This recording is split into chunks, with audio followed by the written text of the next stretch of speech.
The moment my family stepped through my front door, uninvited, I already knew every word they were going to say. What they didn't know was that I had been watching them plan this for 3 weeks, and every single step they took inside my home was being recorded. My name is Morgan Hayes. I designed this house. I designed the security system inside it. And tonight, I designed their downfall. The night, everything changed. The temperature outside had dropped to 19 degrees, and Lake Michigan was doing what it always does in late November, breathing cold air across the water like it owned the entire city of Chicago. I stood on the balcony of my home, a glass of red wine warming slowly between my palms, and I let myself feel it. All of it.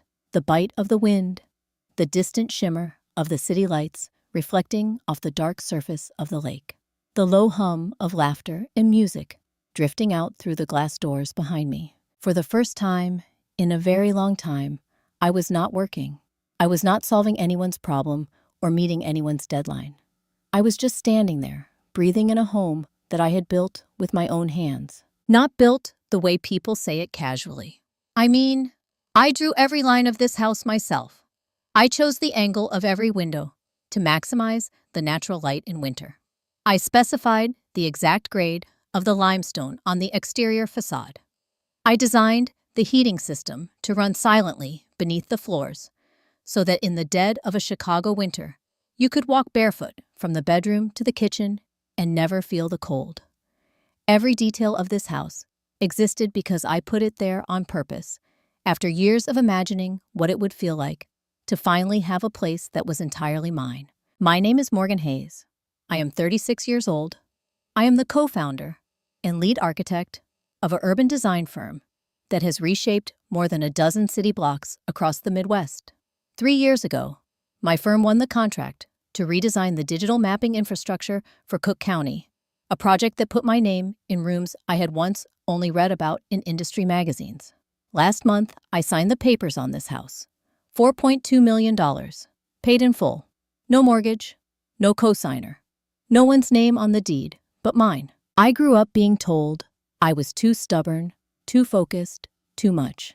Tonight, standing on this balcony with the Chicago skyline stretched out in front of me, I thought good.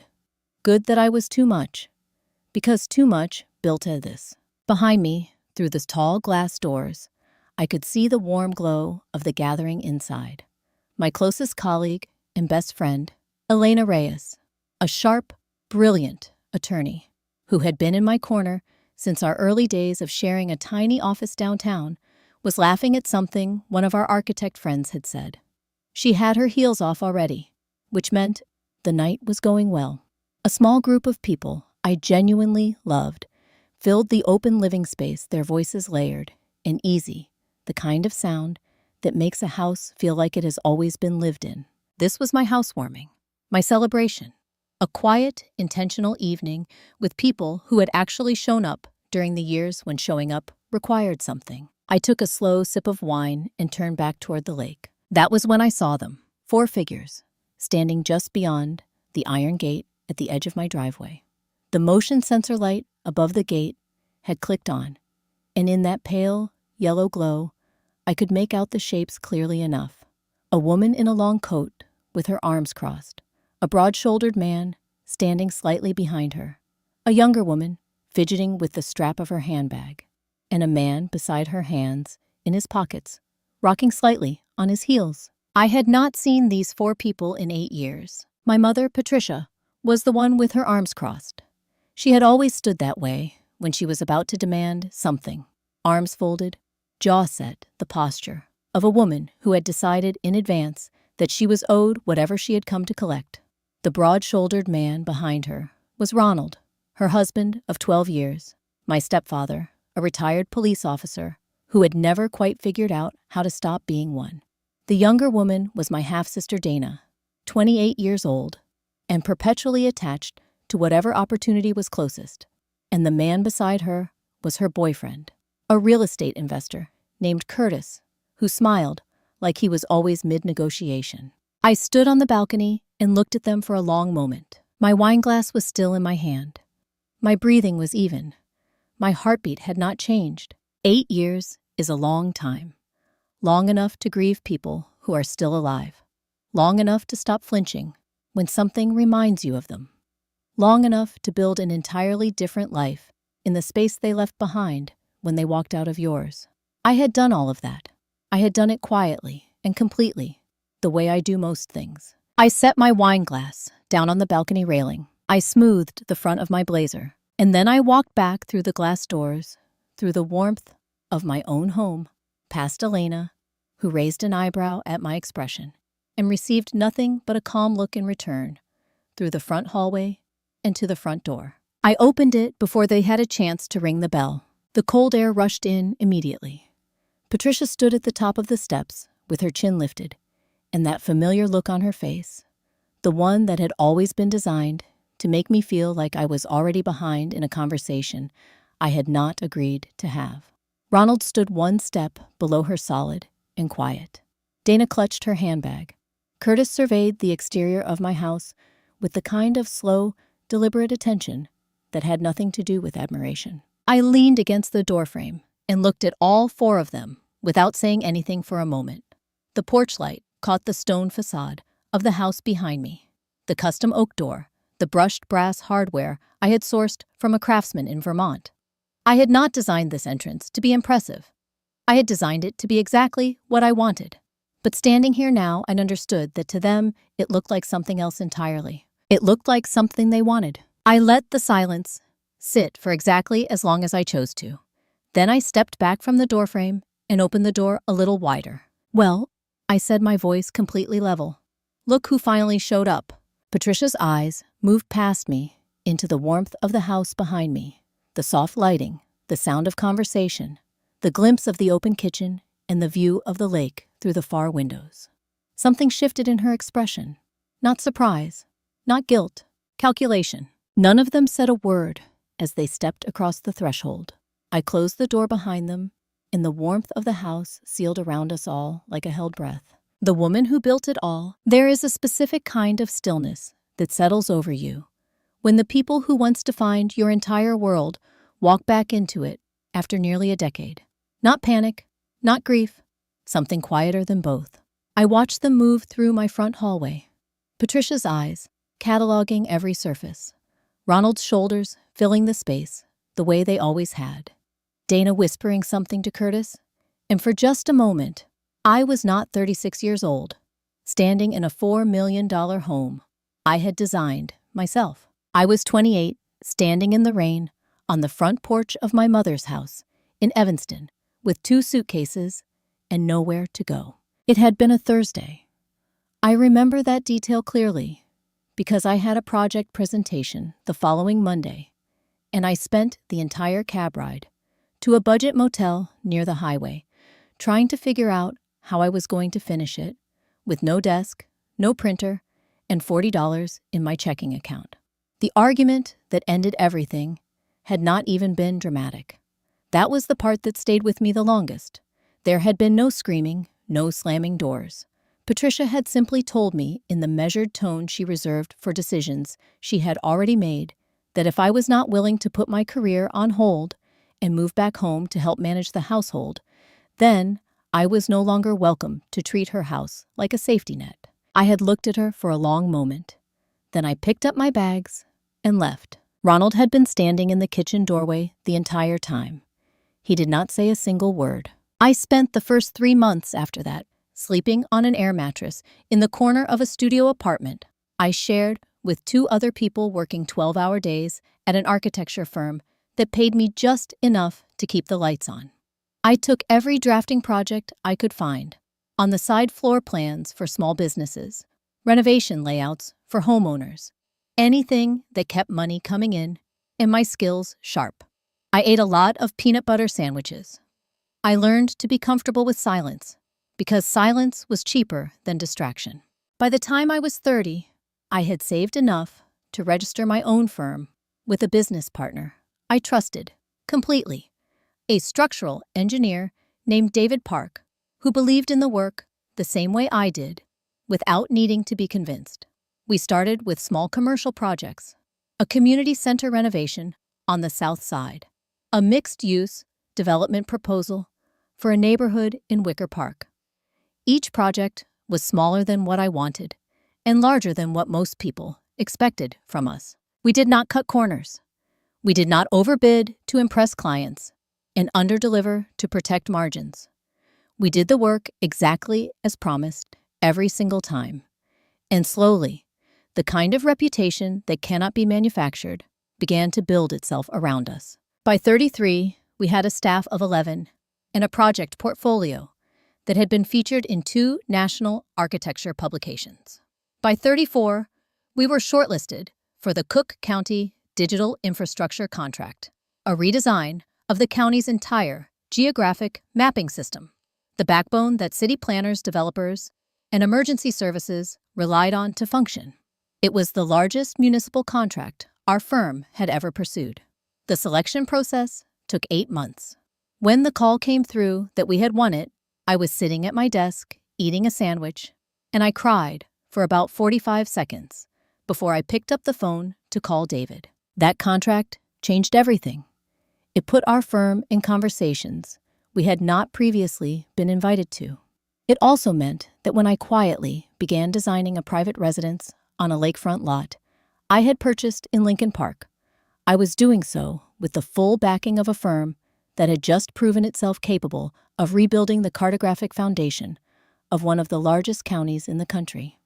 I designed the house the way I design everything, from the inside out. I started with the life I wanted to live inside the walls and worked outward from there. I wanted natural light in every room by 10 in the morning. I wanted a workspace that felt separate from the rest of the house without being isolated from it. I wanted the kitchen to open toward the water so that cooking dinner felt like a conversation with the lake. And I wanted a security system so integrated into the architecture of the building itself that it would be essentially invisible to anyone who did not know exactly where to look. I spent 2 years on the design, 7 months on construction. I visited the site every week without exception. The day the final inspection was signed off, I drove there alone and walked through every room in the empty house before the furniture arrived, just to feel what I had made. That was the moment I understood what 8 years of building in silence actually produces. Not just a house, not just a career, a life that belongs entirely and undeniably to you. I came back to the present. Patricia was already moving toward the living room with the ease of someone who had decided the space was negotiable. Ronald followed, slow and deliberate. Dana drifted toward the far windows, where the lake view opened up in the darkness beyond the glass.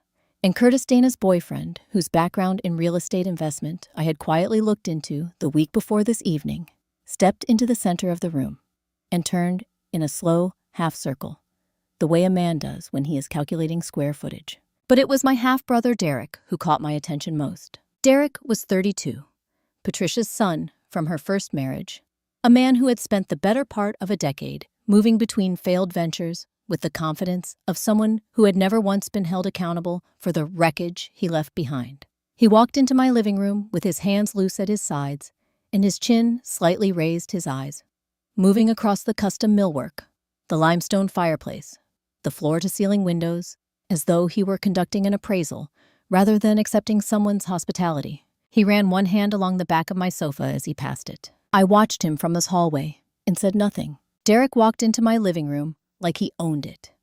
He had no idea what this house was capable of. The one who believed in me. Derek was not the only one I was thinking about as I stood in that hallway. There are people in your life who take up space loudly, who announce themselves in every room, who make sure their presence is registered and their opinions are heard. And then there are people who do the opposite, people who sit quietly in the corner and see everything, people whose silence is not emptiness, but patience.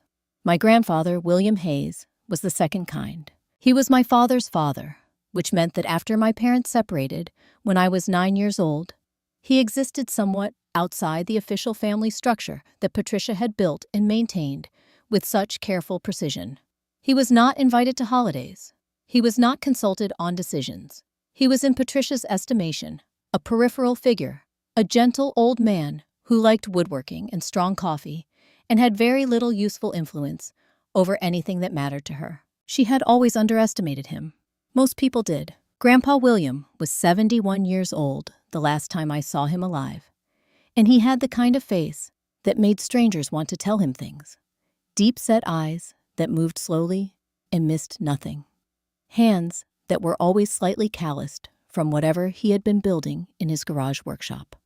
He spoke carefully, rarely more than necessary, and when he did say something, it tended to land with a weight that lingered long after the conversation ended. He had been a land surveyor for 34 years before he retired, a man who spent his entire career reading the earth-marking boundaries, documenting exactly what belonged to whom and where the lines were drawn. I have thought about that many times since. It was about 2 weeks after the Thursday I left Patricia's house in Evanston that he called me. Not a text, a phone call, which was how he communicated when something was important.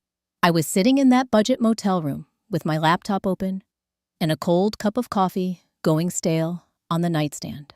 When I saw his name on the screen, something in my chest loosened in a way I had not expected. We met the following afternoon at a diner near his house in Rogers Park, a neighborhood on the far north side of the city, the kind of place that had been quietly the same for 40 years, while everything around it changed. He was already in the booth when I arrived, with a cup of coffee in front of him and another one waiting across the table for me. He did not ask me how I was feeling. He did not tell me that things would work out, or that family was complicated, or any of the other soft things people say when they do not know what else to offer. He just looked at me for a moment, the way he always did, slowly, completely. And then he said, "You're going to be all right. I know that. But I want you to know I know that." We sat together for almost 2 hours. He told me about the land his own father had passed down to him, a parcel he had held onto quietly for decades, property that sat outside the city limits and had never been formally absorbed into any family arrangement that Patricia or anyone else had ever been made aware of. He told me he had been watching the way things moved in our family for a long time. He said it without bitterness, the way a surveyor describes a slope in the terrain. Simply, accurately. Before we left the diner, he reached into the inside pocket of his jacket and placed something small on the table between us. He slid it across to me with 2 fingers, the way you might pass something of value in a quiet room. "Keep this safe," he said. His voice was the same as always, unhurried, certain. "Don't use it until the moment is exactly right." He held my eyes for a beat longer than usual. "You'll feel it." I looked at what he had given me. I wrapped my hand around it and put it in my coat pocket without asking him to explain. With Grandpa William, explanations were rarely the point. The point was always the thing itself. 3 years ago, on a Tuesday morning in early October, my father called to tell me that Grandpa William had passed away overnight in his sleep. He had been in good health by all accounts. His heart simply stopped the way hearts do when they have been going long enough and have finally said everything they needed to say. I drove to Rogers Park that afternoon and sat in the parking lot of that same diner for a long time without going inside. The thing he had given me that day had been in the small top drawer of my home office desk ever since. Through every apartment, every office, every move I had made in the years between that diner booth and this house on Lake Michigan, I had carried it with me without opening it. There had been moments over the years when I had reached for it, when things were difficult, when I was tired, when I wondered if his confidence in me had been misplaced. But each time I had stopped, because each time the moment had not felt exactly right. I came back to the room. Patricia had positioned herself near the center of the living space, and she was beginning to speak in the particular tone I recognized from childhood, the one that started at a reasonable volume and carried within it the clear intention of escalating, if not immediately accommodated. She was talking about the house, about how large it was, about how a space like this was meant to be shared. Her words moved through the warm air of the room like something rehearsed. I stood very still and listened, and somewhere beneath the clean sound of her voice and the low murmur of the gathering that had gone quiet behind me, I felt something shift in my chest. Not anger, not fear. Something older and calmer than either of those things. A recognition, quiet and absolute. I thought about a diner booth in Rogers Park, about two fingers sliding something across a table, about a voice that never rushed and never wavered. This was the moment, the map that lied. Derek had clearly been waiting for his moment. While Patricia spoke, he had been standing slightly to the side, one hand resting on the leather briefcase he had carried in with him, the kind of briefcase that is meant to signal authority, rather than actually contain anything of consequence. The moment Patricia paused to draw breath, he stepped forward into the center of the room, with the quiet confidence of a man who had rehearsed this entrance more than once. He set the briefcase on my coffee table without asking. The guests who had been at my housewarming, people who had come to celebrate something that had taken years of work to build, had gone completely still. Elena, who had moved to stand near the kitchen doorway, said nothing. She watched Derek the way a very good attorney watches a witness who does not yet understand how much trouble they are in. Derek unlatched the briefcase and removed a folded document. He opened it slowly, deliberately, and spread it flat across the surface of the table. It was a large-format county map, the kind that shows property, boundaries, parcel numbers, and ownership lines. He smoothed the edges with both hands and then straightened up and looked around the room as though he expected applause. "This," he said, "is the official county property record for the land your house sits on." He spoke with the measured confidence of someone who had prepared a presentation and intended to deliver every word of it. He explained that the parcel on which my home had been constructed had been part of a land holding originally registered under a family name, a claim, he said, that had never been properly resolved when the title changed hands. He used words like encumbrance and ancestral claim, and disputed transfer with the ease of someone who had recently looked them up. He told the room that the property had been built on ground that did not fully belong to me, that a portion of it had been held informally, but legitimately within the family for decades. He said the word family, the way people say it when they mean themselves. I sat through all of it without moving. My wine glass was in my hand. I took a slow sip, approximately halfway through his explanation, which I could see annoyed him because it suggested I was not sufficiently alarmed. The guests shifted uncomfortably. Curtis, Dana's boyfriend, nodded along at intervals as though he were co-presenting. Dana, my half-sister, who had the particular talent of appearing to support whoever in the room currently seemed most powerful, stood close enough to Derek to signal alignment without technically saying anything. And then there was Cassandra. Cassandra was Derek's girlfriend of 2 years, a woman in her late 20s who had arrived that evening in an expensive coat that I happened to know from a brief and routine background check I had run the previous week had been purchased on a credit card that was significantly past due. She stood near the window with her hands folded in front of her, one of them resting lightly against her midsection in a way that seemed practiced. She had not spoken yet, but she was watching me with the focused attention of someone waiting for a specific cue. I noted that. I noted all of it. When Derek finished speaking, he looked at me across the coffee table, with his chin lifted and his hands spread slightly open, a gesture that was meant to say, "The evidence is here and the conclusion is obvious." I set down my wine glass. I stood up from my chair without any particular urgency and walked to the far wall of the living room where a large display screen was mounted, flush with the limestone part of the integrated presentation system I had designed into the house for professional use. I pressed the panel beside it, and the screen came to life. I opened a file I had stored on the system several days earlier. What appeared on the screen was the official digital cartographic record for this section of Cook County, the same dataset I had spent 14 months rebuilding from its foundational layer as part of our firm's municipal contract. I knew this map the way a composer knows a score they have written themselves.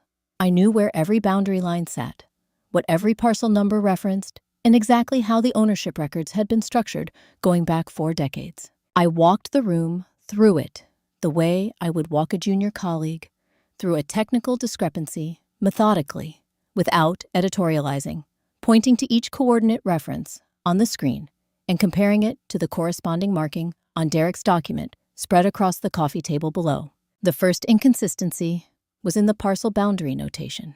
The second was in the deed transfer sequence, which skipped a recorded transaction entirely. The third, and the one that produced the first audible murmur from the room, was the survey date printed in the lower left corner of Derek's map, which referenced a county resurvey that had not in fact taken place until 16 months after the date printed on the document itself. A map that cited a survey that did not yet exist on the day it was supposedly created. I did not raise my voice. I did not editorialize. I simply described what was on the screen and what was on the table, and I let the room draw its own conclusions. When I finished, I pressed the panel again, and the screen went dark. The room was very quiet. Derek was staring at the blank screen with the expression of a man whose internal monologue had just come to a complete stop. The color had left his face in a way that was almost orderly, starting at the edges and working inward. The document on the coffee table, the one he had smoothed so carefully with both hands, sat there looking considerably less official than it had 60 seconds ago. I turned from the screen and looked at him. "Would you like to try again?" I said. "Or shall we move on?" Behind him, near the window, Cassandra made a small sound. It started as a controlled intake of breath and shifted almost immediately into something that resembled weeping. The crying game. The sound started small, a quick breath pulled in sharply through the nose. Then a slow exhale that trembled just enough at the edges to be noticeable. Cassandra pressed her fingers to her lips, and her eyes filled with the kind of tears that arrived too quickly and too precisely to be entirely accidental. She stepped away from the window and moved toward the center of the room, and as she did, her free hand drifted down to rest against her stomach. She had everyone's attention within 4 seconds. "I will give her that. I know this is not how any of us wanted tonight to go," she said, her voice carrying the careful fragility of someone who had rehearsed being overwhelmed. "And I know you have every right to be angry with us for coming here like this, but I need you to understand that we are not doing this out of greed." She paused to let the word land, then continued. "We are doing this because I am 5 months pregnant, and we have nowhere stable to go." The room responded the way rooms do to that particular announcement. A shift, a softening, a collective recalibration of sympathy. Several of my guests exchanged glances. Elena, near the kitchen doorway, went very still, in the way that meant she was paying extremely close attention. Cassandra kept going. She described a situation of escalating difficulty, a lease that had ended badly, savings that had run thin, the particular cruelty of trying to find decent housing in this city while expecting a child. She spoke about the size of my home, how many rooms sat empty, how a place this large was surely meant to hold more than one person. She spoke about family, about doing the right thing, about what kind of person turns away someone in a condition like hers. She was good. The trembling lip was well-timed. The hand on the stomach was consistent. The eye contact she made with the guests, brief, vulnerable, designed to invite their advocacy, was executed with real skill. I let her finish completely. When she was done, the room had gone quiet, in the particular way that signals people are waiting to see what happens next. I nodded slowly, the way you nod when you are genuinely considering what someone has said. I did not speak. I reached into the pocket of my blazer and took out my phone. I opened the photo application and found the folder I was looking for. I had organized it 3 days earlier, which had taken less time than I expected, because the documentation was extensive and helpfully time-stamped. I turned the phone screen outward so the room could see it clearly. The image showed Cassandra at a resort pool in Miami. She was reclined on a cushioned sun lounger, wearing a 2-piece swimsuit, holding a large cocktail glass with a paper umbrella in it. She looked relaxed and completely unencumbered. The date embedded in the file metadata placed the photograph at 11 days prior to this evening. The location data confirmed the resort by name of property on Collins Avenue, that charged considerably more per night than the average Chicago lease. The stomach she was currently cradling with such protective tenderness was in that photograph entirely flat. The room made a sound, not quite a gasp, something between surprise and the involuntary noise people make when they are trying not to react and failing. Cassandra's expression shifted. The tears, impressively, did not stop. She pivoted instead. The photograph was old. It was taken before the timing was complicated. I was misunderstanding the situation. Her voice picked up speed in the way voices do when the ground beneath an argument begins to give way. I scrolled to the next item in the folder without comment. It was a booking confirmation. A full-service spa treatment scheduled for a date 4 days before this evening at a wellness center in the Lincoln Park neighborhood. The name on the reservation was Cassandra's. The services listed included a deep tissue massage, a 45-minute sauna session, and a hydrotherapy soak, none of which appear in the standard guidance for managing a pregnancy in its 5th month. Cassandra stopped talking. The silence in the room had a different quality now, heavier, leaning slightly toward something that in a moment was going to become very difficult to contain. And then she stood up. I do not think it was intentional. I think it was the specific, panicked impulse of someone who needed to physically remove themselves from a situation that was collapsing faster than expected.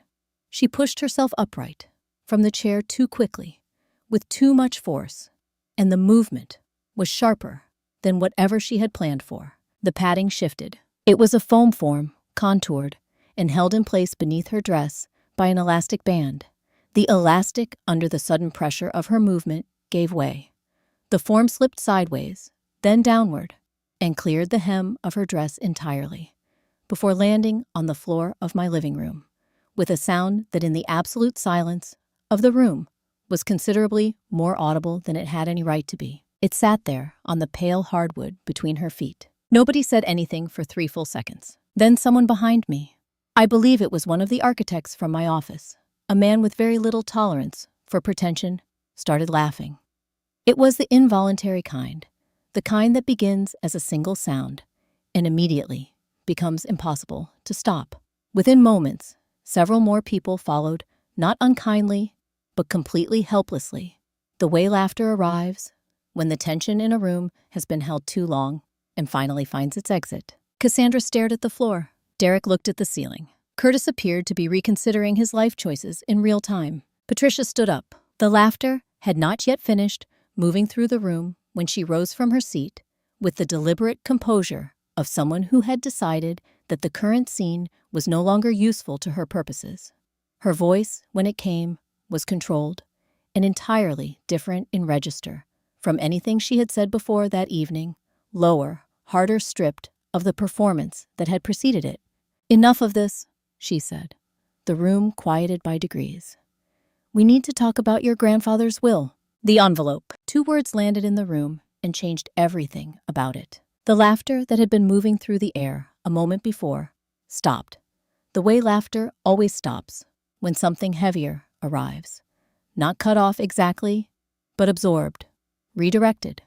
The guests shifted in the subtle way people shift when they sense that what is happening in front of them has moved into territory that no longer belongs to them. Patricia did not look at Cassandra. She did not acknowledge the object still resting on the floor between the chairs. She had already moved past that scene entirely, the way a person moves past something that has outlived its usefulness, and she was looking at me now with an expression I recognized from childhood. Composed, certain, the expression of a woman who believed she had been holding the correct card the entire evening and had finally decided to play it. I said nothing. She took that as an invitation. Patricia explained that my grandfather, her late former father-in-law, a man she had always referred to in life with polite indifference, had left behind documentation pertaining to the land on which this house now stood. She produced a folded set of papers from her handbag, with the unhurried movements of someone who had practiced this moment.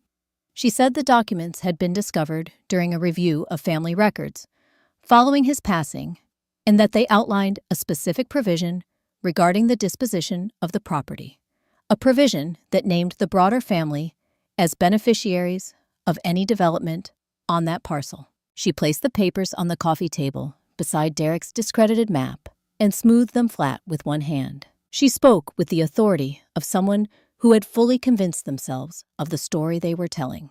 That was always the most difficult kind of person to argue with, not the one who knows they are lying, but the one who has decided somewhere along the way to believe it. Patricia had spent enough time with these papers, I suspected, that they had come to feel true to her.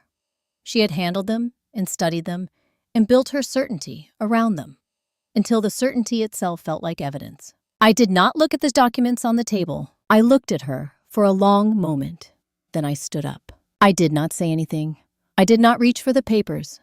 I walked past the coffee table, past Elena, who was watching me with the specific stillness she reserved for moments that mattered, past the cluster of guests who had drawn back slightly to give the room space to breathe. I walked down the short hallway, off the main living area, and into my home office, and I closed the door quietly behind me. The office was dark, except for the ambient glow of the city through the window. I did not turn on the overhead light. I went to the desk, a wide surface of white oak that I had designed to hold a considerable amount of work and very few distractions, and I opened the small drawer on the upper left side. It was still there. It had always been there. The envelope was not large.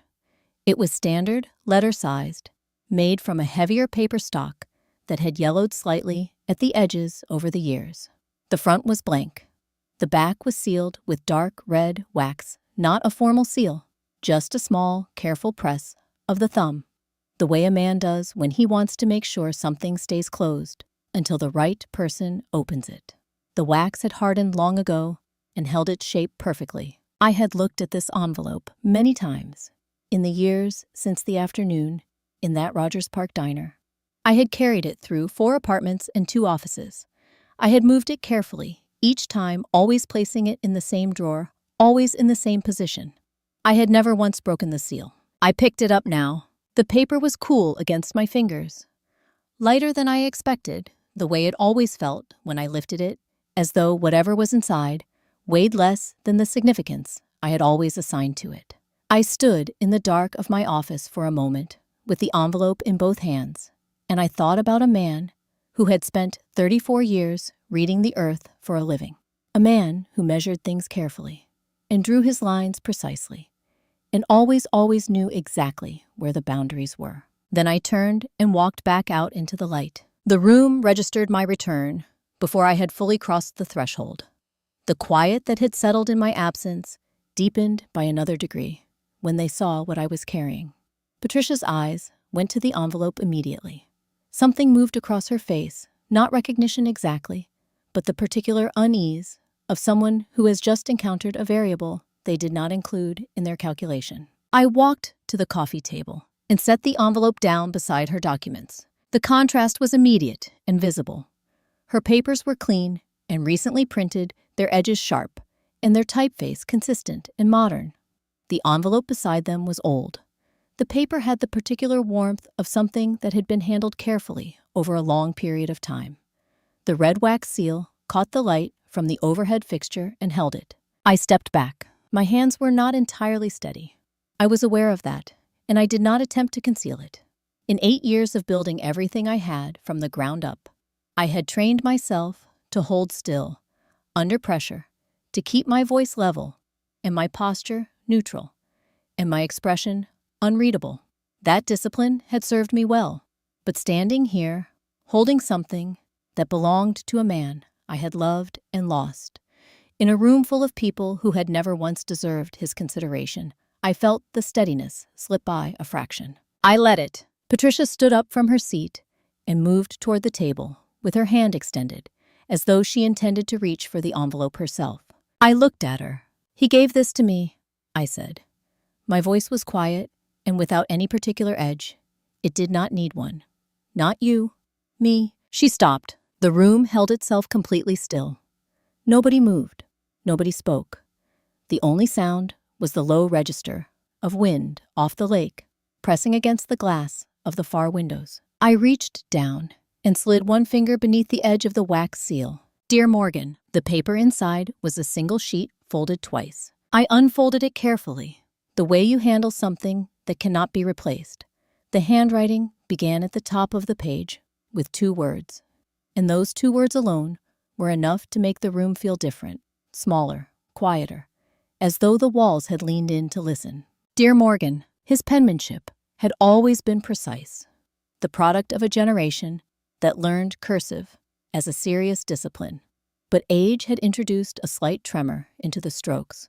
The letters were still formed, with intention, still unmistakably his, but they moved across the page with the particular quality of something that had required effort. Not weakness, effort. There is a difference, and I have always believed that handwriting tells you which one it is. I read aloud. I do not entirely know why I made that choice in the moment. Perhaps because it felt wrong to keep his words only for myself, in a room where his name was being used as a weapon.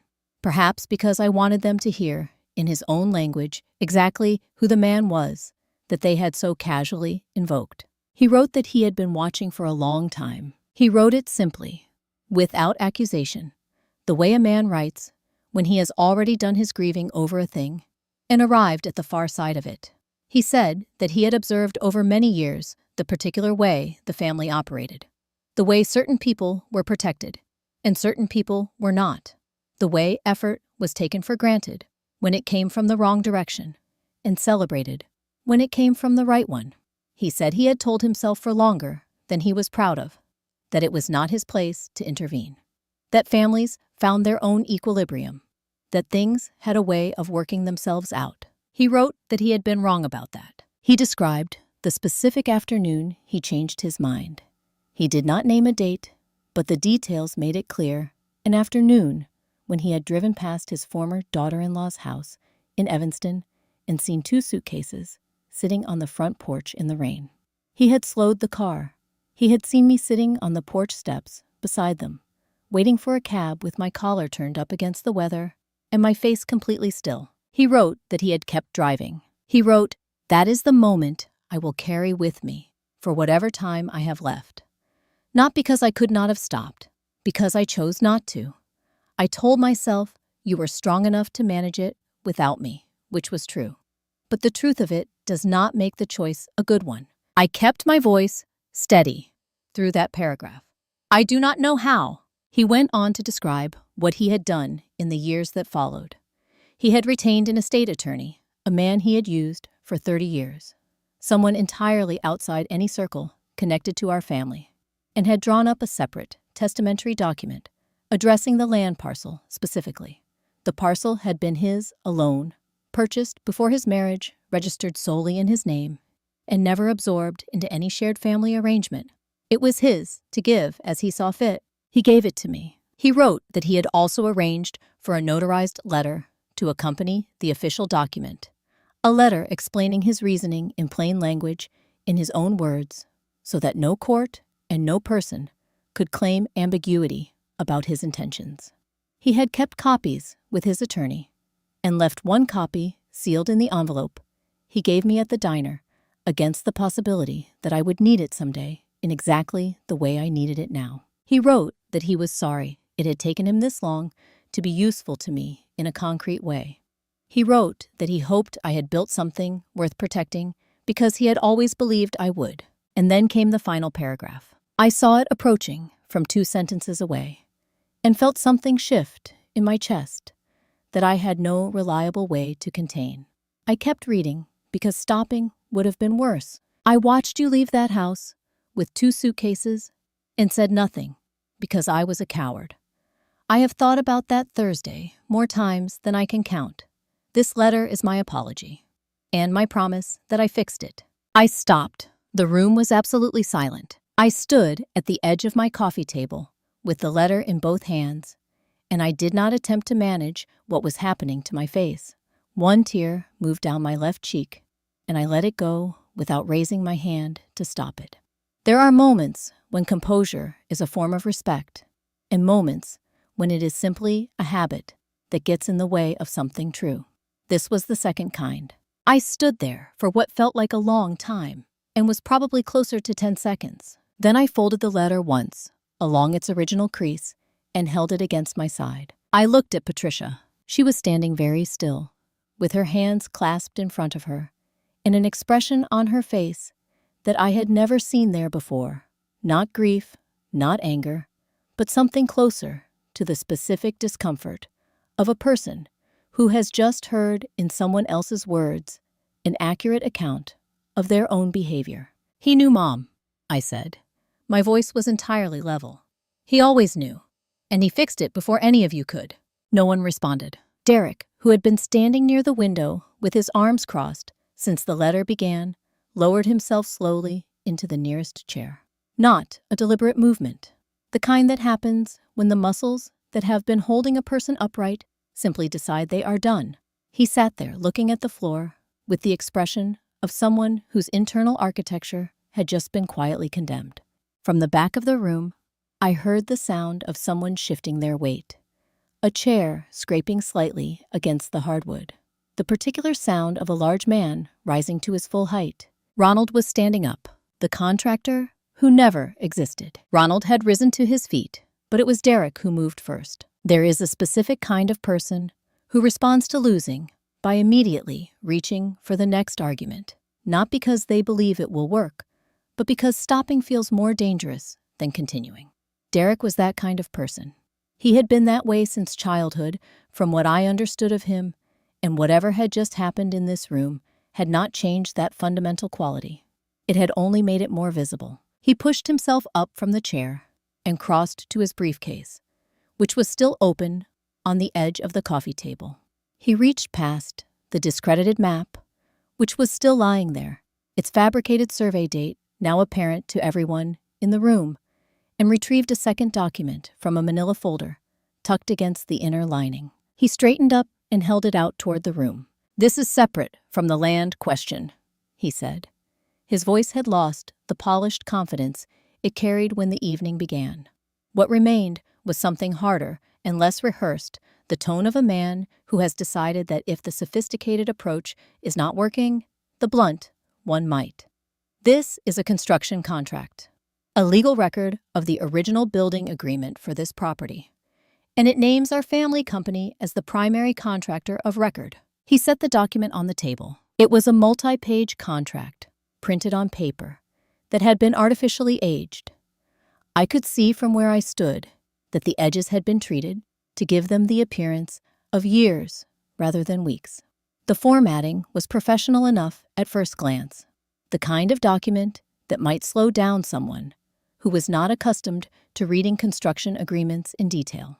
I was very accustomed to reading construction agreements in detail. I had written the original specifications for this build myself. I had reviewed and signed every legitimate contract associated with this property over a period of 14 months. I knew the name, license number, insurance documentation, and bonding status of every contractor, subcontractor, and materials vendor who had ever set foot on this site. I had that information the way an architect has the dimensions of a building. They designed themselves not because they memorized it deliberately, but because it was part of the structure of the work. I did not move toward the document. I did not reach for my phone. I did not turn to the display screen on the wall. I simply looked at Derek across the coffee table and asked him one question. "What's the contractor's license number on that document?" Derek blinked. The question had arrived from a direction he had not prepared for. He looked down at the contract, found the relevant line near the bottom of the first page, and read the number aloud. I nodded slowly. "Interesting," I said. "That license number belongs to a man who has been in a federal correctional facility since the spring of 2019. The room went very quiet. He was convicted on multiple counts of construction fraud in Cook County. I continued keeping my voice at the same measured register I might use to describe a material specification to a client. His license was permanently revoked as part of the sentencing. He has not legally performed or contracted any construction work in the state of Illinois for the past 6 years. I paused for exactly 1 beat. He also could not have signed that contract because the signature line on your document is dated 14 months ago, which would place it approximately 5 years after he lost the legal right to sign anything of that nature. Derek stared at the document. He did not say anything for a long moment. He was reading the page again, as though the numbers might rearrange themselves into something more useful if he looked at them long enough. They did not. The license number sat there on the paper exactly as he had read it, attached now to an explanation he had not anticipated and could not undo. He had walked into the room with that document, believing it was his strongest card. He had read the number himself aloud in front of witnesses. He had constructed his own trap and stepped into it in front of everyone present, and there was no way to reframe that sequence of events that did not make it worse. Elena, near the kitchen doorway, looked down at her feet for a moment, in the way she does when she is suppressing a reaction she has decided is not appropriate for the room. Several guests exchanged glances. The particular kind of glances that pass between people who are witnessing something they will be describing to others for quite some time. Curtis said nothing, which was becoming his primary contribution to the evening. Derek picked up the contract from the table. He looked at it for another moment. Then he set it back down, with considerably more force than was necessary. Not quite a throw, but the kind of motion that communicates the end of a position without actually conceding it in words. The sound of it hitting the table was still in the air when the atmosphere in the room changed. Not gradually, all at once. Ronald stepped forward from the back of the room, and the space rearranged itself around him, the way it does around people who have spent years in a position of institutional authority. He was not loud. He did not raise his voice or gesture broadly. He simply moved to the center of the room and stood there, and the weight of his presence arrived before anything he said. When he spoke, his voice had dropped into a register I had not heard from him all evening. It was not the voice of a man attending a family dispute. It was the voice of someone who had spent 2 decades learning how to use controlled authority as a form of pressure, the slow, deliberate, pitched to make the person on the receiving end feel that the conversation was already over, and the only remaining question was how they chose to accept it. I think Ronald said, "It is time for a different kind of conversation." The cop, who forgot his badge. The temperature in the room had not changed. The lighting was the same. The furniture had not moved. But something in the air shifted the moment Ronald settled into the center of that space, and everyone present felt it the way you feel a change in pressure before weather arrives, not yet visible, but already certain. He was a large man, not in a way that required comment, but in the way that becomes relevant in a room that has grown too small for the people inside it. He stood with his feet slightly apart and his hands loose at his sides, and he looked at me with the particular patience of someone who has spent a career waiting for the moment when cooperation becomes the easier option. "You are a smart woman," he said. The cadence was deliberate, each word placed with care. "I have always thought that about you. Smart enough to build all of this." He gestured once at the room around us, the architecture, the finishes, the view. "And smart enough to understand when a situation has moved past the point where being the smartest person in the room is going to help you." He was not yelling. That was the point. People who have spent years in positions of authority understand that volume is a tool for people who have run out of better ones. Ronald had not run out. He was speaking at a level just slightly below comfortable, the kind of register that makes you lean forward, that creates the psychological sensation of being summoned rather than addressed. He told me that he had spent 22 years in law enforcement, that he had maintained relationships across multiple departments and oversight offices that most private citizens did not have access to, that a single conversation with the right person could initiate a financial compliance review of a firm like mine that would tie up operational accounts for the better part of a year, not because anything improper had occurred, he said, but because that was simply how the process worked when a review was formally requested through the appropriate channels. He said all of this without raising his voice. He said it the way someone describes a weather forecast, as a set of conditions that exist independently of anyone's preferences, that will arrive whether you prepare for them or not. I stood and listened to every word. I had learned a long time ago that the most disorienting thing you can do to someone who is attempting to intimidate you is to receive the intimidation without visible effect, not defiance. Defiance gives people something to push against. Simply stillness, the particular quality of attention that suggests you are filing what you hear rather than reacting to it. Ronald took one step forward. He reached out and placed his hand on my shoulder. Not violently, not even aggressively in the technical sense. It was the kind of contact that is calibrated to communicate ownership, a hand that says, I am choosing to touch you, which means I have already decided that I can. In his years of professional experience, it had probably worked exactly as intended more times than he could count. I looked down at his hand. Then I looked up at his face. I did not step back. I did not look toward the door. I held his gaze with the same quality of attention I had held it with all evening, and I let the silence expand between us until it had enough weight to mean something. And then I heard footsteps, quiet ones, crossing the hardwood from the direction of the kitchen doorway. Elena came to stand beside me. She did not announce herself. She did not speak. She simply moved to my left side and stopped there, her shoulder approximately 4 inches from mine, and looked at Ronald with the calm, assessing expression of a woman who has spent her career in rooms where people attempt to use informal power to achieve outcomes the formal process would not support. She did not touch me. She did not touch him. She simply stood there, and her standing there said everything that needed to be said about what kind of situation Ronald had just put himself in. Something shifted almost imperceptibly in his expression. I reached up and lifted his hand from my shoulder. With 2 fingers, the way you move something that has been left somewhere it does not belong. I held it for one brief moment and then released it, and he let his arm return to his side. I looked at him for another moment. Thank you, Ronald, I said. My voice was entirely warm, genuinely warm, in a way that I understood would be confusing, because there was no available interpretation of those 2 words that made sense given the context. He had just threatened to weaponize his professional relationships against my firm.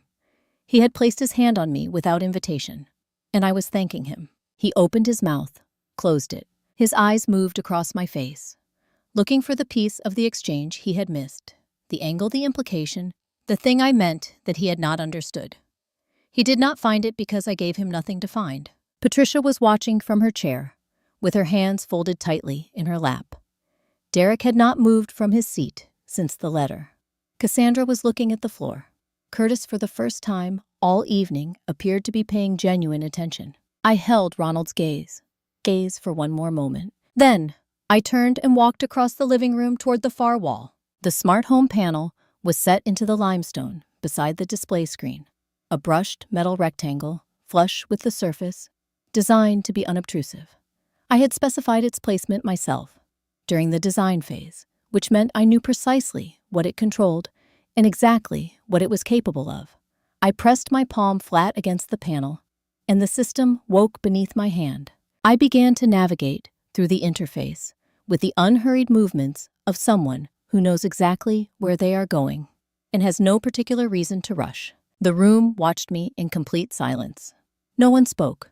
Even Ronald, still standing in the center of the room, with an expression caught somewhere between authority and uncertainty, said nothing. They were all waiting to understand what I was doing. The dashboard. The interface opened with a soft chime that the room's sound system carried evenly through the space, a single clean tone, the kind this house made dozens of times a day when a system came online.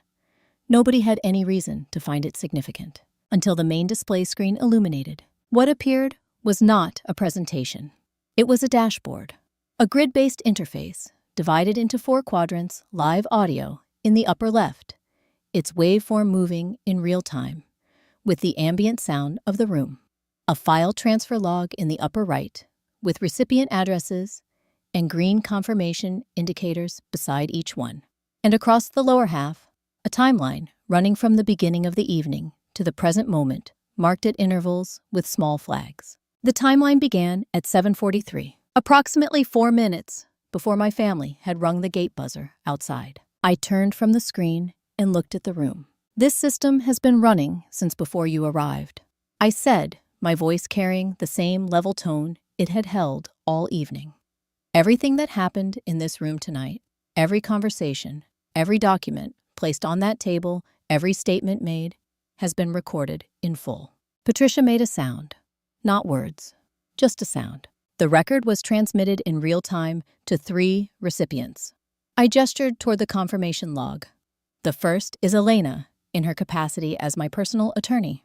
I glanced toward Elena, who was standing near the kitchen doorway, with her phone already in her hand. She met my eyes and gave a single nod. She has confirmed receipt of the complete file. I let that settle before continuing. The second recipient is the firm that handles corporate legal matters for my company. They have been monitoring since approximately 8 o'clock. I paused. The third recipient is the Financial Crimes Division of the Federal Investigative Office. They received the same feed in real time from the beginning. The room absorbed this at different speeds. Derek looked at the screen with the expression of someone searching for a technical error. There was none. The confirmation indicators were green. The timeline was exact. Ronald had gone very still. Not the controlled stillness he had demonstrated earlier, but the stillness of a man performing a rapid private reassessment. I took out my phone and held the screen outward. 3 days ago, I provided the investigative office with a preliminary brief outlining the fabricated county documents, the fraudulent construction contract, and the financial irregularities I had identified in the records of 2 people in this room. I did not specify which 2. Based on that brief, a federal arrest authorization was signed by a magistrate the following morning. I let the number land. The authorization has been active for 72 hours. The condition for its execution was direct, first-hand evidence statements made voluntarily in the presence of witnesses, confirming the intent behind the actions I described. I glanced at the timeline, where the flags marked each significant moment of the evening. That condition was met several times over the past 2 hours. Curtis sat down. He did it without appearing to notice, which suggested his legs had made the decision independently of the rest of him. Cassandra stared at the dashboard with the focused attention of someone still calculating exactly how badly things had gone. Patricia had not spoken since the screen came on. Her breathing was visible from where I stood, deliberate, measured the rhythm of someone applying conscious effort to maintaining composure. I recognized that quality. I had spent years developing it myself for entirely different reasons. I pocketed my phone. Nothing that happened here tonight was accidental, I said, looking at each of them in turn. Not the questions I asked, not the silences I kept, not the moment I thanked Ronald, which I imagine has required some patience to sit with. I did not elaborate. The screen behind me was sufficient. Every choice I made this evening was made with the full knowledge that this record existed and would be reviewed. I turned back to the panel and pressed a single key. The file transfer log updated one final time. A new confirmation indicator appeared at the bottom of the list, green and steady. Patricia's hands slipped from her thighs. She reached for the arm of the nearest chair and lowered herself into it with the careful movements of someone whose body has received information their mind has not yet processed. Derek pressed both palms over his face. Ronald turned his head slowly toward the front hallway. Then the side corridor, the systematic assessment of a man who spent 2 decades professionally evaluating exit routes. He found the same answer in each direction. The front door was the only way out. Then someone knocked on it 3 times. Measured, unhurried. The knock of someone entirely certain they will be admitted. Federal agents don't knock twice. I walked to the front door, the way I walk to meet anyone I have been expecting. The knock came again, as my hand reached the handle. Not impatient, just present the sound of people who have learned through long professional habit that waiting and urgency are not the same thing. I turned the handle and opened the door, and the cold came in first the way it always does in late November in this city, arriving ahead of everything else like an announcement. Christine Webb was standing on my front porch. She was 41 years old, roughly my height, with the kind of posture that comes not from effort, but from years of inhabiting authority, so completely it becomes structural.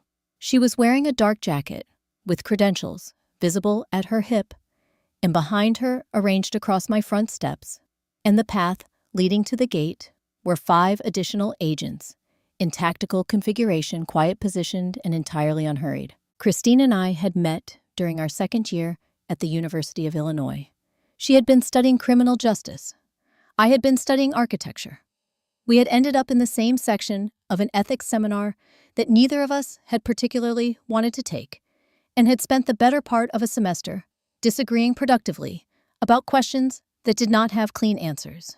She was one of the sharpest people I had ever met, and she had gone on to become exactly what anyone who knew her would have predicted someone the federal investigative system put in rooms where precision mattered. She looked at me now with the particular warmth that exists between people who have known each other long enough to skip the preamble. "Morgan," she said. "Christine," I said. "Come in." I stepped back from the doorway, and she crossed the threshold, her team filing in behind her with the efficient, low-profile movement of people who have done this many times in many different kinds of rooms. They spread into the space without disrupting it, positioning themselves at the edges of the room near the hallway beside the far windows, present in a way that was impossible to ignore, but deliberately short of theatrical. The room had not moved since the knock. Patricia was still in the chair she had lowered herself into. Derek still had his face in his hands, though he had lifted his head slightly at the sound of the door. Cassandra stood near the window with her arms wrapped around herself.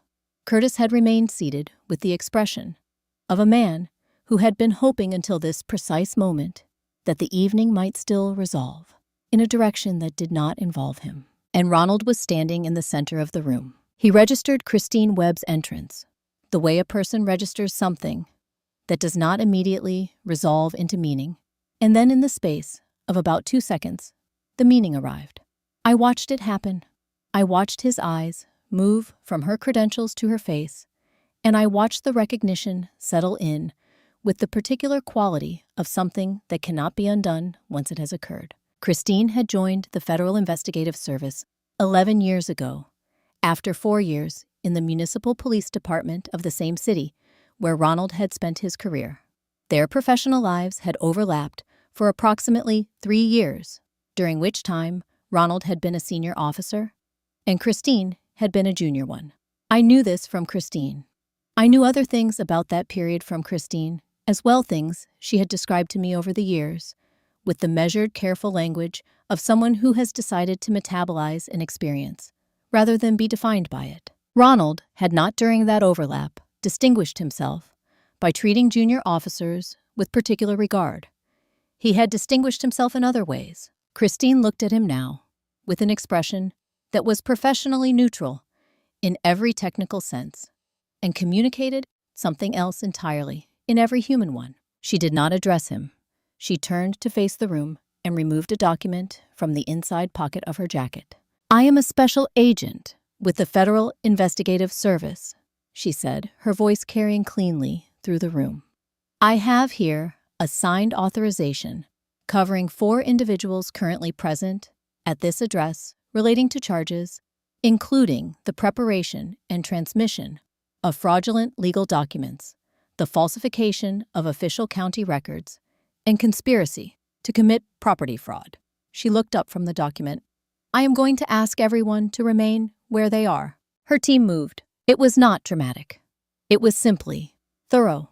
2 agents positioned themselves near Ronald first, not because he had been identified as the most legally culpable, but because Christine understood the room in the way that people understand rooms they have been briefed on extensively, and she had made her assessment. Ronald looked at the agents on either side of him. He looked at Christine. He opened his mouth once and closed it, and whatever argument he had prepared, whatever appeal to professional solidarity or procedural technicality or shared institutional experience he had believed might be relevant, did not make it out. The restraints went on with a sound that was in the quiet of the room very clear. Derek did not resist. He sat in his chair and held his arms out with the defeated compliance of someone who has run completely out of positions to take. Patricia made a soft sound when her turn came. Not a protest. Something smaller than that, the sound of a person arriving at the end of something they had not believed would actually end this way. Cassandra. As the agent approached her, looked down at the floor. The foam form was still there between the legs of the chair she had been sitting in, pale, contoured, resting on my hardwood floor, with the patient indifference of an object that has no investment in the situation around it.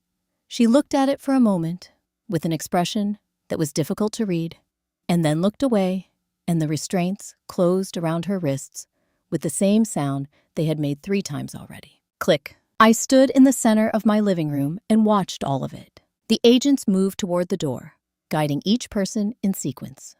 The front door opened wide, and the November air came through it fully.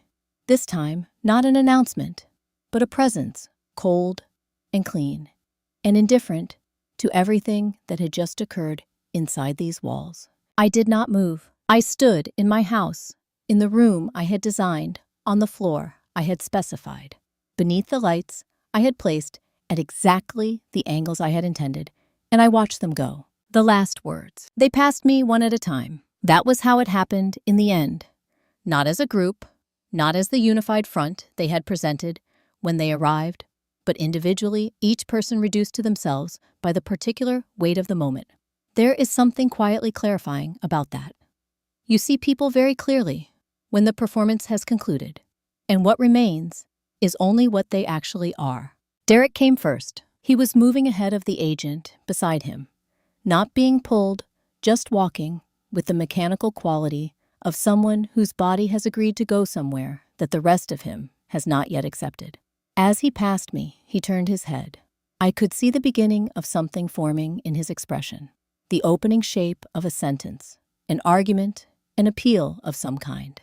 He had spent the entire evening reaching for the next position, the next document, the next angle of approach. And even now, some part of him was searching for one more. I looked at him steadily and said nothing. Whatever he had been preparing did not make it out.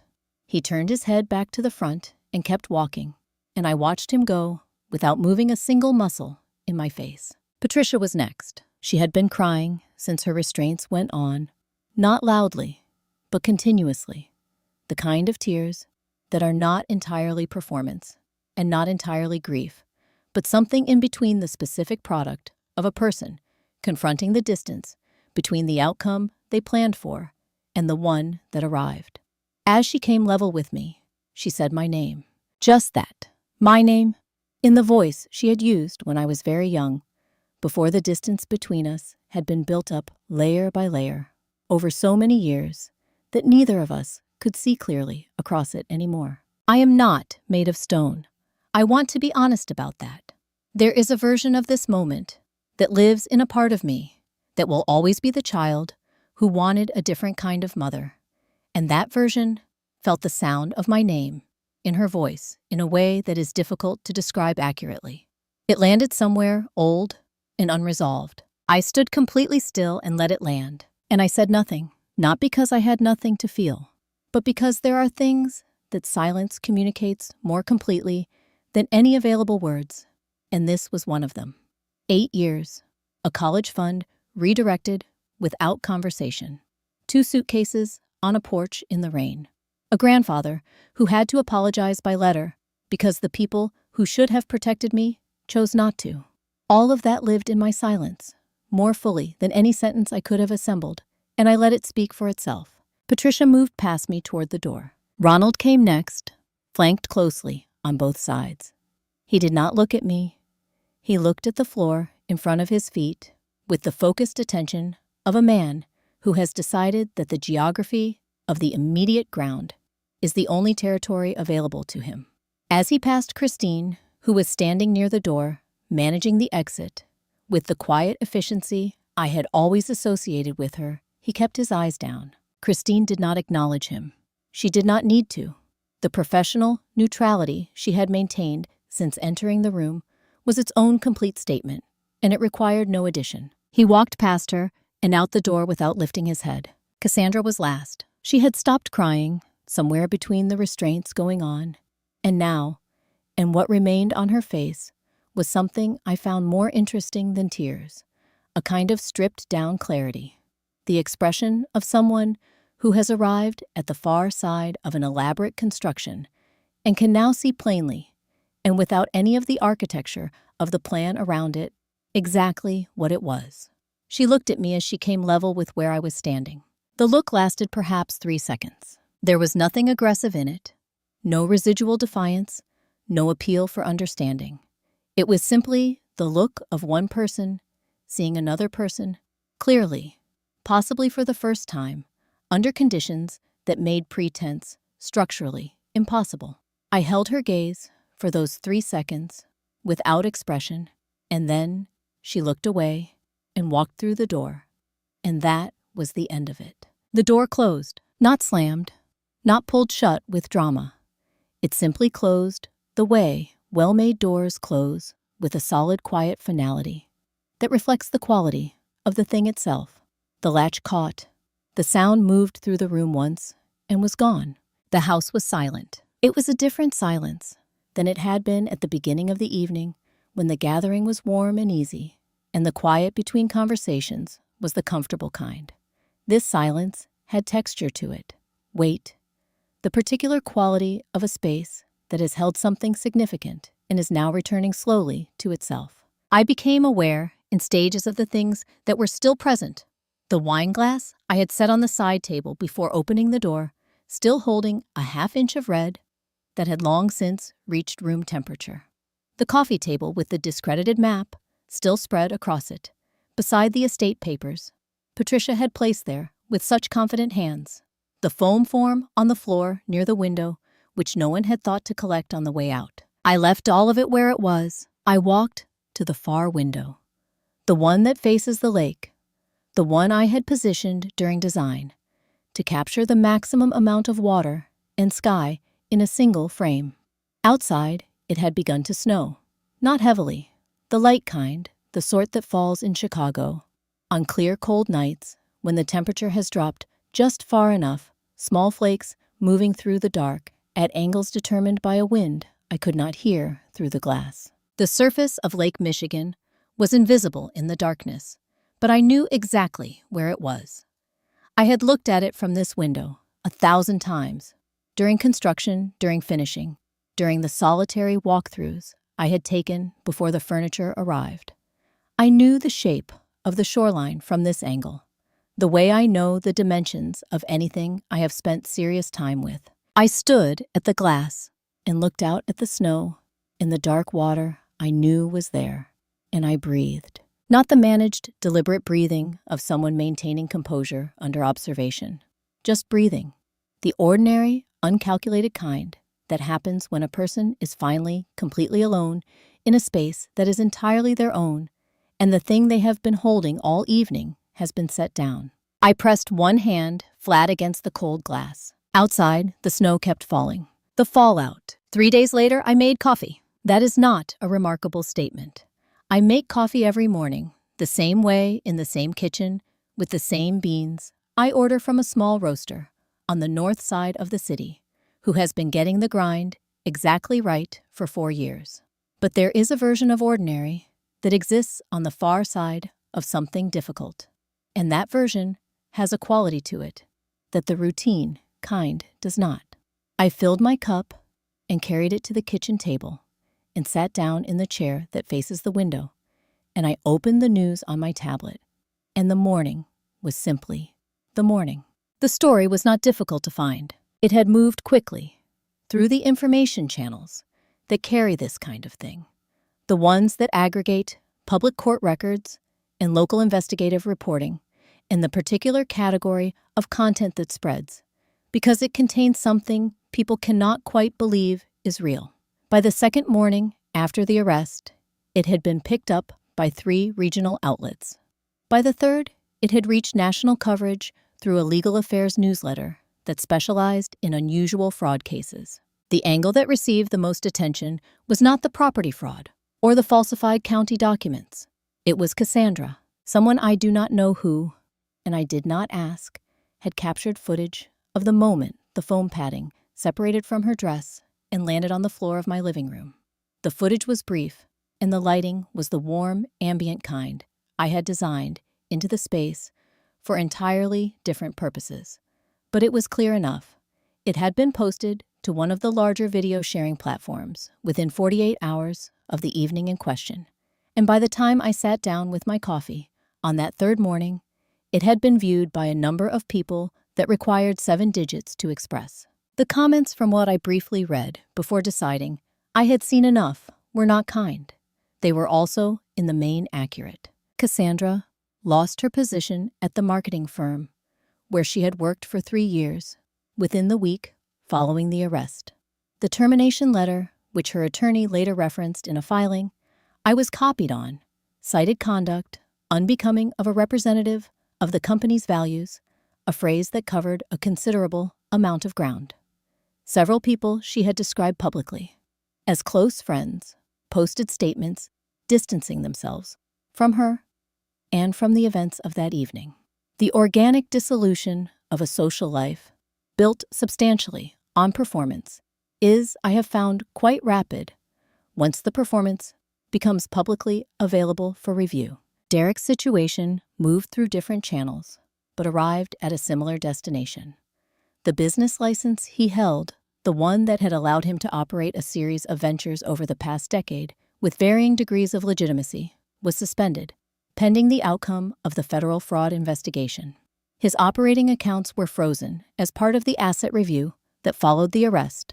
2 investors who had been in early conversations with him about a new project withdrew formally and in writing within 72 hours. The particular network of professional relationships that had sustained him through previous failures proved considerably less resilient when the failures became matters of federal record. Ronald's proceedings moved on a separate track through the federal court system, where Christine Webb appeared as a witness during the preliminary hearing to provide testimony regarding the transmission of the fraudulent documents in the statements made during the recorded evening. She delivered her testimony in the same register she had used throughout, precise, unembellished, exactly sufficient. The magistrate presiding over the bail determination reviewed the documentation I had provided, the recorded evidence from the evening, and the testimony presented, and declined to authorize Ronald's release pending trial. The reasoning cited in the written decision included the defendant's demonstrated willingness to use institutional relationships to circumvent legal process, which I thought was an accurate and well-constructed sentence. Patricia's situation was quieter and in some ways more complete. She had not owned the house she lived in. It had been Ronald's purchased before their marriage, and it became subject to the asset review along with everything else. Within 10 days of the arrest, she was staying in a furnished, short-term rental on the far northwest side of the city, in a neighborhood entirely removed from the social geography she had spent decades carefully navigating. The community she had been part of, the one built around shared dinners and charitable committees, and the particular currency of being seen in the right rooms with the right people, went quiet around her with the specific efficiency of a group that has decided collectively and without formal discussion that association is no longer advantageous. She had called Elena twice. Elena had not taken the calls, which was her professional prerogative, and also, I suspected, her personal preference. I read through all of it over the course of that morning, refilling my coffee once, and then I set the tablet face down on the table and looked out the window. The lake was visible, in daylight gray-green, in the late November light, moving in the low, steady way it moves when the wind is coming from the north. The snow from 3 nights ago had mostly cleared from the immediate shoreline, leaving the pale stone of the path I had designed along the water's edge, clean and exact against the dark ground. I sat with my coffee and looked at it for a long time. I want to be precise about what I felt in that moment, because I think precision matters here. It was not satisfaction in the way that satisfaction is sometimes described, the hot, immediate kind that arrives when something you wanted to happen has happened. It was not relief exactly, though relief was part of it. It was not the absence of feeling. It was the specific quality of peace that exists when something that has been unresolved for a very long time has finally been resolved. when the account has been settled not through anger or revenge, but through the simple, methodical application of truth. When you have done what needed to be done and can now, without qualification or condition, put it down. I held my coffee cup in both hands and felt the warmth of it against my palms, and looked at the lake and breathed, and the morning continued around me, the way mornings do, indifferent, unhurried, asking nothing. The call. It came on a Wednesday afternoon, 3 weeks after the arrest. I was at my drafting table, working through a site plan revision, when the phone moved. I registered the vibration, without immediately responding the way you register peripheral movement when concentrating on something else. Then I looked at the screen. The number was not in my contacts, just digits arranged in a sequence that told me nothing except that someone I had not saved wanted to reach me. I set down my pencil and looked at the number for a moment, not hesitating, but making a conscious choice rather than an automatic one. Then I accepted the call. There was a brief automated message first, a recorded voice indicating the call was being placed from a county corrections facility. I stayed on the line. Then I heard my mother. She sounded smaller than I had ever heard her. That was the first thing I noticed. Not the crying, which began within the first few seconds, but the quality of her voice underneath it. Patricia had always occupied sound, fully always spoken, with the assumption that the room was listening. The voice on the phone had none of that. It was just a voice, tired and reduced and asking for something. She told me she needed help. The court-appointed representation she had been assigned was inadequate, and without competent legal counsel, the outcome of her case would be significantly worse than it needed to be. She told me I had resources she did not, that what she was asking was not unreasonable, that she was still my mother, regardless of what had happened. She used the word family 4 times in the first 2 minutes. She said that whatever mistakes had been made, they had been made by frightened people, not bad ones. That I, of all people, should understand what it felt like to face an impossible situation with no clear path through. She said she believed I had enough compassion left to at least consider what she was asking. She said the word compassion, the way people say it when they have identified it as a lever and are locating the correct angle of application. I listened to all of it without interrupting. I had decided before accepting the call that if I was going to take it, I would take it completely, hear every word, give it my full attention, and respond from that complete attention rather than from the first available reaction. She stopped talking. The silence had the quality of someone who has said everything they prepared and is now waiting to find out whether it worked. I heard everything you said. I told her. My voice was even. Not warm, not cold. I am not going to help you with legal representation. No funding, no referrals, no support of any kind related to your case. She started to speak. I continued. This is not anger. I was angry for a long time, years, if I am honest, but I am on the other side of that now. What I am telling you is not punishment. It is a boundary, the same boundary that has existed since the evening you came to my home, and it is not going to move. She said my name. Take care of yourself, I said. I genuinely mean that. I hope you find a way through this, but that path does not run through me. I ended the call. I sat with the phone in my hand for a moment. Then I opened the settings, navigated to the option that allows a number to be permanently blocked, and completed that process. It took about 15 seconds. I set the phone face down on the table. I opened the top left drawer of my desk. The letter was there where it had always been. I took it out and unfolded it to the final paragraph. Just those last few lines, the ones I had not been able to finish reading aloud without stopping on the night of the housewarming. I read them quietly to myself in the afternoon light without an audience.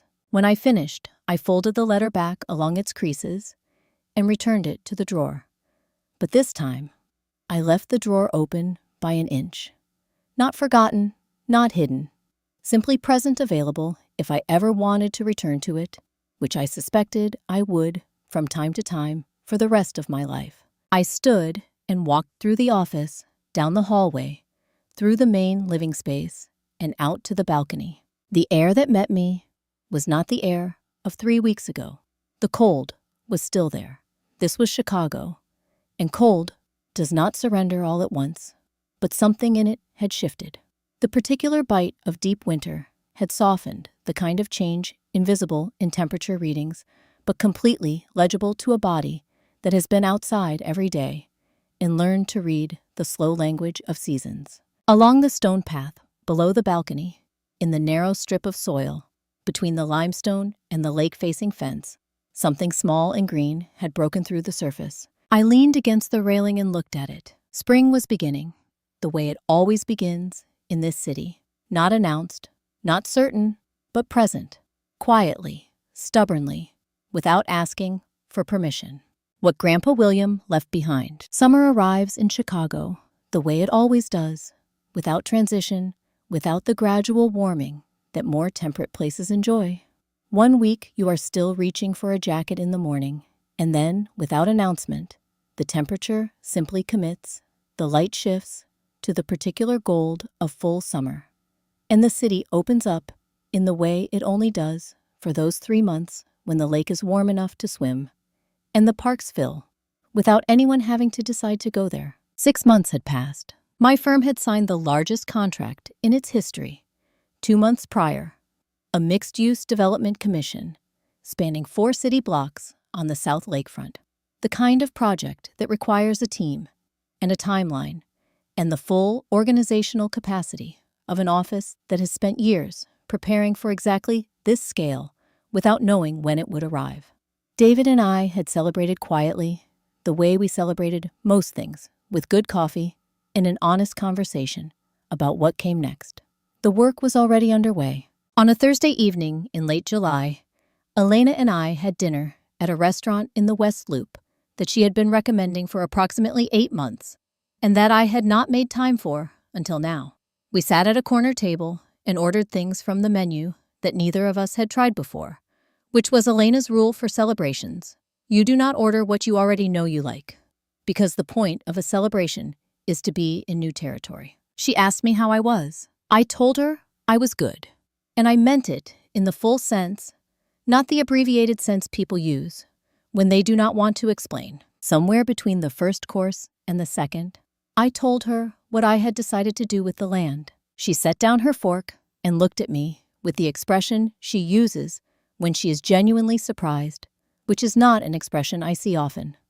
I told her that I had been thinking about it since the night of the housewarming, and that the thinking had clarified, over the months, into something concrete. The parcel Grandpa William had left me was large enough and well-situated enough to support a small permanent structure. I wanted to build a center on it, a resource facility for women in professional transition, the kind of place that offered legal guidance, financial literacy programming, workspace access, and mentorship connections, the kind of place that would have been useful to a 28-year-old with 2 suitcases and $40 and a presentation due on Monday. Elena picked her fork back up. He would have liked that, she said. I thought she was right. The following Saturday morning, I drove out to the parcel for the first time. I had reviewed the survey documents and the legal description enough times to know its dimensions precisely, but I had not stood on the ground itself. There is always a difference between a drawing and the thing the drawing represents, and I had learned long ago to make that visit before committing anything to paper. The land sat on the western edge of a quiet residential neighborhood, bordered on 2 sides by mature trees, and on the third by a low stone wall that had been there long enough to have settled into the earth as though it had grown there. The ground was level and well-drained, the kind of site that makes a structural engineer's job straightforward. I walked the perimeter, first the way I always begin a site visit, establishing the boundary before moving inward. It was on the second pass along the eastern edge that I saw them. A row of young trees, planted at regular intervals along the property line. They were not large. The tallest reached perhaps to my shoulder, but they were established, their root systems clearly settled, their canopies beginning to fill in with the full-leafed density of midsummer. They had been planted deliberately and with knowledge. The spacing was consistent. The species, a variety of serviceberry, native to the Midwest, had been chosen for something beyond aesthetics. They were hardy and adaptable, capable of surviving the full range of Chicago weather, and they produced small, edible fruit in late spring. They were also, I realized, as I stood looking at them, not recent. I estimated, from their size and the diameter of their trunks, that they had been in the ground for somewhere between 4 and 6 years, which placed the planting well within the years that Grandpa William had still been alive, which meant he had come to this land, this parcel he had carried quietly for decades, the one no one in the family had known about, and planted these trees along its boundary, without telling anyone, without documentation, without asking for acknowledgement. He had simply done it, the way he did most things that mattered. I stood in the row of trees and did not move for a long time. The wind came off this open ground to the west and moved through the canopy around me in the particular way wind moves through young trees. Not the deep sound of old growth, but something lighter and more variable, each leaf catching the air independently, the whole row of them shimmering together in a way that was not quite sound and not quite silence, but something between the two. I thought about a man who spent 34 years measuring boundaries and drawing lines and documenting what belonged to whom. I thought about a diner booth in Rogers Park and 2 fingers sliding something across a table and a voice that said, "You will know when." I thought about a letter written in shaking cursive that said, "I fixed it." And I thought about what it means to fix something not loudly, not with witnesses, but quietly and permanently in the way that endures. I was not aware of smiling until I noticed that I was. It was not the kind of expression I had worn on the night of the housewarming or in any of the moments that followed it, not the controlled, deliberate composure I had maintained through everything that had happened in that room. This was different. It arrived without decision and required no management. The kind of smile that comes when something you had not realized you were looking for turns out to have been there all along, planted quietly at the edge of a piece of land by a man who knew exactly what he was doing and never needed anyone to watch him do it. The wind moved through the trees again. I stood there and let it. She didn't ask to come. That was the thing about Elena Reyes. She never asked for permission to show up, and she never needed to announce herself when she did. She simply appeared the way good people tend to when the moment is right. One Saturday morning, 3 weeks after I had first stood on this land alone, I heard her car in the gravel lot at the edge of the property, and by the time I looked up, she was already walking toward me with 2 cups of coffee and no explanation. We sat on the ground, not on chairs I had brought, not on a blanket we had planned, just the ground, the late summer grass, slightly cool beneath us, the row of trees ahead, their leaves catching the low morning light and turning it into something quieter than it had any right to be. For a long time, neither of us said anything. That was another thing about Elena. She understood that silence wasn't something to be filled. She had always understood that. Eventually, she asked, "Do you have any regrets?" I turned the question over slowly. The way you handle something you know has weight. The easy answer would have been no. A single, confident syllable that would have made a good soundbite, the kind of line that wraps things up cleanly. But Elena wasn't asking for a soundbite. She was asking because she genuinely wanted to know, and she was the kind of person who could tell the difference between an answer and a performance. So I thought about it. I regret that it took me so long to understand that protecting yourself isn't the same as being cold, I said finally. I spent years thinking those were the same thing. They're not. Elena nodded, but didn't rush to respond. That was what I had always loved about talking with her. She let words settle before she offered more. She cradled her cup in both hands and looked out at the tree line, the way you look at something that earns your attention without asking for it. "There's a difference," she said after a moment, "between a wall and a boundary. A wall keeps everything out. A boundary just tells people where the door is." I let that sit. She wasn't wrong. For a long time, through the years of building, through the quiet accumulation of work and plans and careful strategy, I had mistaken my boundaries for walls. I had told myself that the distance I kept was architecture intentional design. But there had been moments, particularly in the weeks after that night, when I had wondered whether some of what I built had been meant to protect me, and some of it had just been habit. Old reflexes from a girl who got rained on when she was 28 years old and decided she would never be caught without shelter again. Purposeful silence, I said. That's what I kept coming back to. There's a kind of quiet that's just absence. Nothing happening, nobody there. And then there's the other kind. The kind where something is being built. Elena turned her head toward me. Your grandfather, she said. It wasn't a question. My grandfather, I agreed. I had told her about the trees before, about standing here the first time, and finding them row after row, planted along the boundary, in the exact configuration of a surveyor who understood property lines better than most people understand their own intentions. But today, I wasn't thinking about the trees as evidence or as inheritance. I was thinking about the man who had gotten up on some morning I would never know about and pressed each sapling into the earth without telling a single person he was doing it. No announcement, no record of the act beyond the act itself. He was the quietest person I ever knew, I said. Not because he had nothing to say. He had more to say than most people I've met. He just understood something that took me 36 years to figure out, that the people who change things aren't usually the ones making the most noise. Elena smiled at that. A small, real smile, the kind that doesn't perform itself. You think he knew? She asked. About all of it, about how it would go. I thought about the letter. I thought about the precision of his language, the steady deliberateness of a man who spent his career measuring land down to the inch.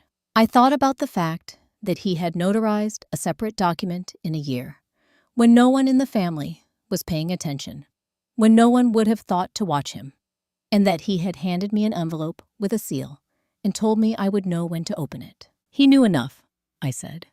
He wasn't certain about the details. Nobody is. But he understood people. He understood that certain patterns repeat, that certain appetites don't change just because time passes. And he decided that instead of arguing with any of it, he would just build something that would outlast it. Elena was quiet for a moment. That's what you did too, she said. I didn't answer right away. The morning had gone from early to middle without either of us marking it. The light on the grass was different now, warmer, more direct, and the trees threw short shadows in clean lines across the ground. Somewhere in the distance, the sound of the city continued its ordinary business, unaware and unhurried. Elena set her cup down on the ground and looked at me with the directness she only used when she was about to ask something that actually mattered. What's the most important thing you learned from all of this? The question landed with a weight that surprised me, even though some part of me had known it was coming. Not because I didn't have an answer, but because the answer I had was not simple, and I had spent enough time around complicated things to be careful with words that deserved care. I looked at her, then I stood. I brushed the grass from my palms and walked a few steps toward the edge of the property, where the tree line gave way to open land, and far beyond it, the glint of Lake Michigan caught the midday sun like something left on purpose, a signal, or maybe just light, doing what light does. Elena waited. The answer was there inside me, the way certain things are not hidden, just not yet spoken, not yet finished, taking shape. I kept my eyes on the water. I have never been good at answering questions on demand, not because I didn't have opinions. I had plenty, but somewhere along the way, maybe in the years of sitting across from contractors who talked over me, or in boardrooms where the loudest person in the room was always assumed to be the most informed, I learned that the first version of an answer is rarely the truest one. The truest one needs a moment. It needs space to arrange itself before it comes out. So I stood there facing the water and I let it come.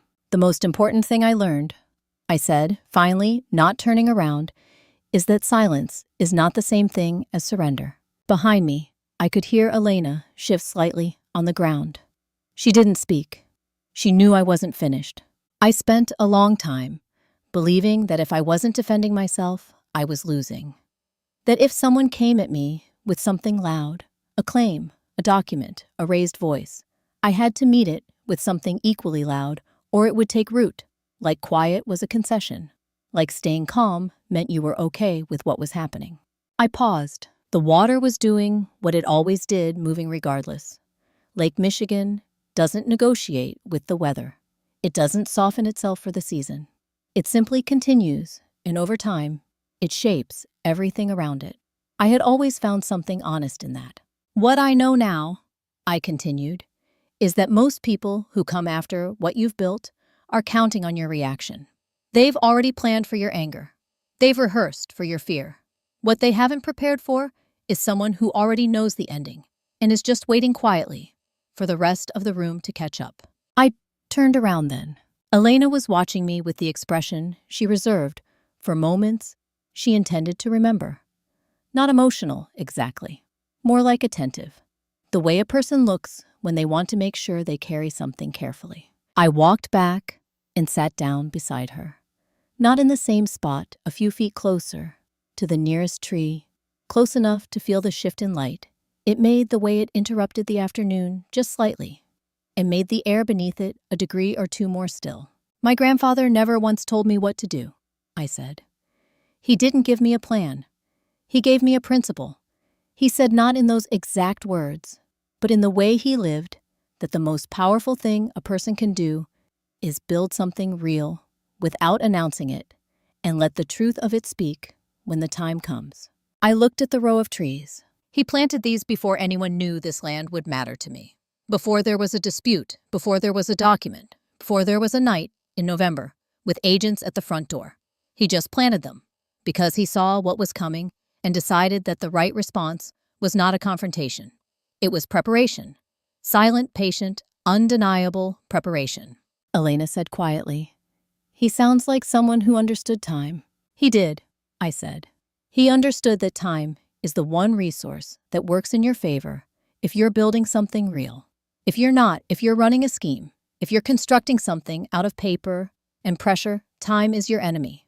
It finds every crack. There was a warmth in the air now that hadn't been there in the morning. The kind of warmth that settles in around midday. It makes the world feel slightly more forgiving than it actually is. I've always thought Chicago summer does, that tricks you into generosity with its light after spending a winter teaching you that nothing is guaranteed. I think a lot about the people who don't get told this, I said. The ones who are somewhere right now doing the quiet work, working the late hours, making the careful decisions that nobody is watching, that no one will celebrate until years from now, maybe not ever, building something they believe in, even when the people closest to them don't. I felt the words settle into something more than just conversation. They were meant for Elena, yes, but they were also meant for whoever needed to hear them. You are not invisible because no one is watching. You are building. Those are not the same thing. The ones who plant trees in the dark are the ones whose shade everyone else eventually stands in. Elena nodded slowly, looking out at the tree line.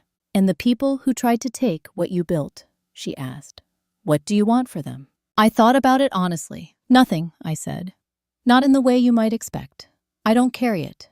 What happened happened, and every person in that room made their own choices, step by step, in front of witnesses, on the record. I didn't have to argue with any of it. I didn't have to fight it or force a conclusion. I just had to wait and make sure that every word, every document, every threat was being preserved with the care it deserved. I let a beat of silence fall naturally, the way it does when something true has just been said aloud. I never argue with people who are building their own case against themselves, I said. I just make sure the recording is running. Elena laughed, a real one, quiet and warm, the kind that comes from recognition rather than surprise. She had heard me say versions of that before, in smaller moments, but she knew what it meant now, in full. If any part of this story found you, if something in these 17 chapters sat beside a feeling you've been carrying, if you recognize something in the silence, in the building, in the waiting, then you already know what this was really about. Leave a thought below if it moved you. Pass it on if someone you know is doing the quiet work and needs to be reminded that it counts. We sat there together for a while.